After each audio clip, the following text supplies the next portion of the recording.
friends. My name is Tracy Mooney, and I have been a quilter for over 30 years. In those 30 years, I was lucky enough to work on several quilting magazines. I was the editor of Quilt Maker magazine, the editor, and got to help found Frods and Porter's Quick and Easy Quilts. Worked on McCall's Quilting, Quilty, and I was a senior editor for Generation Q magazine. Those were some of the happiest times in my life. I learned so much, and it also was a pretty stressful time because you basically have to, write an entire book every 2 months or every month, and so it could be a bit of a challenge. One of the things that I discovered over the years, being a quilting professional, was that if I didn't have a deadline for a project, it didn't get done. It also meant that I started a lot of projects. And I don't know if you are like me, but I have amassed an enormous amount of UFOs over the years. So now I'm currently finding myself at a little bit of a break in working professionally in the quilting industry, and I decided that now was the perfect time to actually start creating my own content for me. And the thing that I really wanted to do most was finish up my UFOs. So I am going to show you right now the embarrassing pile, and this is only some of my unfinished projects.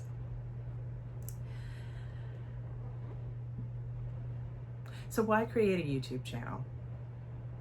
Part of it, honestly, is I miss interacting with quilters.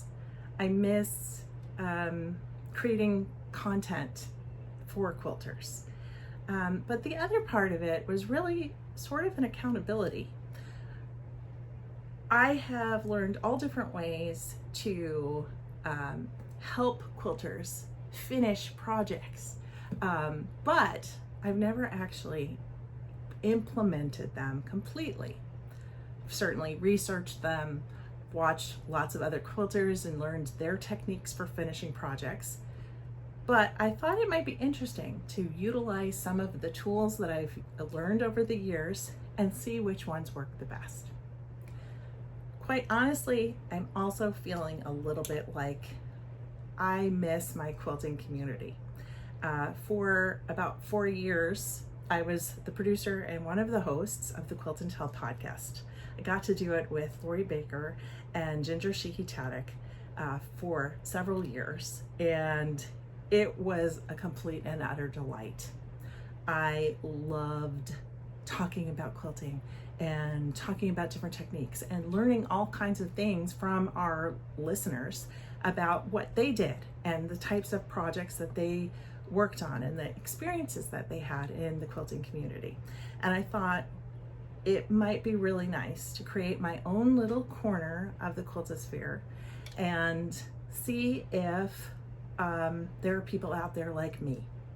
So I'm going to share a little bit more about me in this episode, and see if you'd like to join me on this journey. So like I said, I've been quilting for over 30 years. I started in the early 90s, actually learned by hand quilting and doing a whole lot of handwork. In 2012, I was diagnosed with an autoimmune disorder called Sjogren's syndrome, and it caused so much problems in my hands specifically, and the way I felt in general, that I needed to learn new ways to do different techniques. And it was a struggle. It was hard. It was frustrating.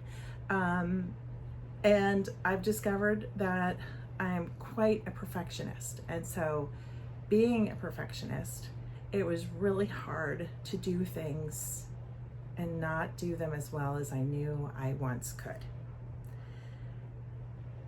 Since then, in about 2021, I was also diagnosed with rheumatoid arthritis. So that means that I struggle sometimes. I struggle with brain fog. I struggle with hand strength. I struggle with just sort of staying on task as my the way I feel changes from day to day. I can't always sit at the sewing machine, unfortunately, and that's part of the reason why I purchased this sewing machine at the end of last year. I purchased an embroidery and sewing machine from Brother called the Luminaire 3, and part of that was because I really love utilizing the embroidery functions of the machine to do in the hoop projects. It allows me to create perfect projects without having to think too hard about it or work too hard at creating something perfect. But this machine also has a function where you can actually quilt in the hoop. And it has an enormous hoop that I am planning to learn how to quilt my projects when my hands aren't feeling up to doing free motion on their own. Or if it's just a small project and I want to do it quickly and sort of have fun with the features on my machine, that's another time I might utilize that function. So as I thought about what kind of content I wanted to have on this channel, quite honestly, I love cozy content. I love watching people do things and having beautiful music in the background and sort of a cozy vibe. I also love learning new techniques. And I also love to watch what people are working on and seeing, you know, what really excites them or maybe what doesn't excite them. So as I think about my UFOs that I'll share on the screen again once more, a lot of these projects are near completion. Some had some sort of stumbling block that occurred, like for example, in one case I lost 1/2 square triangle and didn't have any more of the fabric left, and that completely paralyzed me because, as I said, recovering perfectionist over here. And in other cases, I enjoyed what I was working on, but I really wanted a larger project, or maybe it just needs a border thrown on and then to be completed. In 2 of these cases, they literally need bindings. So, are you ready to join me on this little adventure in my so supportive corner of the Quiltiverse? I sure hope so, and I would love it if you drop me a comment below and say hello, and maybe even share your tips and tricks for you doing your UFOs and completing projects that have been hung up for some reason. I would sure love to know if it was something that maybe I need to explore, and maybe that will help me. Before I sign off though, I would like to tell you a little bit about 3 of the projects that I am currently need to finish in the next few weeks. These are the ones that have the biggest deadline for me because they're actually all Halloween projects. So the first one is a Kimberbell in the Hoop project that's called Twilight Boulevard. Uses fabrics from Maywood Studios, and I had purchased a kit probably 2020, maybe 2021, and at the time it was available as a sewing kit, and I was so excited to finish this project. What happened was I got the project, I opened it up, I took one look at the instructions, folded it back up, and put it back in its packaging, and promised myself that I wasn't going to finish it until I had my own embroidery machine. It just was that overwhelming, with lots and lots of small details, lots of embroidery, and I just don't have this hand strength to do it all by hand. So that was one project that I have now completed 2 blocks. This one is finished. It just needs to be trimmed. And then I have another block over here. That was the first block. That's all done and trimmed. This is a very small quilt. It actually makes a bench pillow. I think there are about 8 blocks. And so I really don't anticipate that that one's going to take too long. However, it might get done really close to Halloween because they do take time. They especially take time in prepping the fabrics. The other 2 projects I'm actually going to show up on the screen as I'm talking, they are 2 Halloween quilts that are completed. They're quilted. They just need binding. The binding is all ready to go. I actually purchased some Halloween binding one was from Bessie Pearl, another one was from Sarah. I'll put the name of it right here for you as soon as I look up what it was, but I ordered that online, and it's kind of a fun binding that you can actually, depending upon the way you fold it, shows which way, which design that actually shows on the front and the back of the quilt. And so those 2 just really need me to have some floor space without cats to trim it.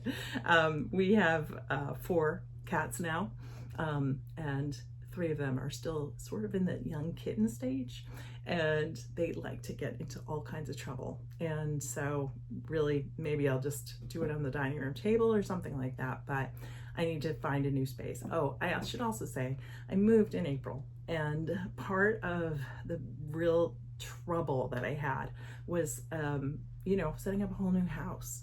And not only my sewing room needed to be done, but all of the rest of the rooms also needed to be done. And so I've been chipping away at my sewing room since we moved in. Actually, probably about 6 or 8 weeks after we moved in, I started really working on this room diligently, finding storage solutions for what I need. I'm still working on that. It's definitely a work in progress, but I've made a huge dent in what has been, like a really nice project for my own personal space where I can get away each day and sew. And on that perfectionist vein, I think I have a hard time sometimes taking time for myself that is part of my hobby. And so my hope for this channel is that not only I can, stay accountable and finish projects, but also maybe do some live sewing where maybe you can join me for a little bit each week and chat while we work on different projects. So that's it. Again, my name is Tracy. You can find me at So Supportive on Instagram and here on YouTube. I would love it if you would click like, if you would feel so compelled to subscribe. That would also be really wonderful. I'm committing to completing at least 1 video per week, and so we'll see how that goes. But time permitting, you'll see a recap of what I've completed each week, or it might be just sort of working through some little problem that I'm working on to complete a project. I also think we will also spend a bit of time looking at different ways to keep track of your UFOs and where you've left off, so that you can put them down and pick them up as needed and know exactly what needs to be done. So that's my goal, and it's a big one, but I think it's going to be fun. I hope that you'll join me on this fun journey, and have a great day. See you next week.